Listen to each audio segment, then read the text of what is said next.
বাংলাদেশে ডায়াবেটিসের পাশাপাশি দ্রুত বাড়ছে ফ্যাটি লিভার বা যকৃতে চর্বি জমার প্রবণতা। ডায়াবেটিস ও ফ্যাটি লিভার আলাদা মনে হলেও আসলে উভয়ই ঘটে ইনসুলিন রেজিস্ট্যান্স ও স্থূলতার কারণে। শরীর ইনসুলিন ঠিকমতো ব্যবহার করতে না পারলে রক্তে গ্লুকোজ বাড়ে এবং একই কারণে লিভারে চর্বিও জমে। ফলে টাইপ 2 ডায়াবেটিস রোগীদের 70 থেকে 80% লিভারে চর্বি জমতে দেখা যায়। কিভাবে বুঝবেন ফ্যাটি লিভার? ফ্যাটি লিভার সাধারণত উপসর্গহীন, মাঝে মধ্যে সামান্য ক্লান্তি বা পেটের ডান পাশে ভারী লাগতে পারে। তবে নীরবে এটি লিভারে প্রদাহ বাড়িয়ে ফাইব্রোসিস, সিরোসিস ও লিভার ক্যান্সারের ঝুঁকি বাড়ায়, পাশাপাশি হৃদরোগ, স্ট্রোক ও কিডনি রোগের ঝুঁকিও দ্বিগুণ করে।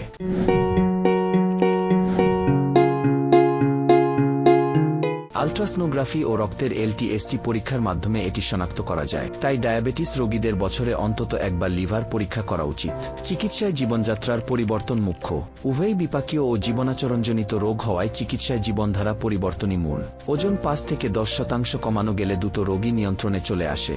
এজন্য প্রতিদিন 30 থেকে 45 মিনিট হাঁটা, মিষ্টি ও ভাজাপোড়া খাবার পরিহার এবং প্রচুর সবুজ শাকসবজি ও ফলমূল খাওয়া প্রয়োজন।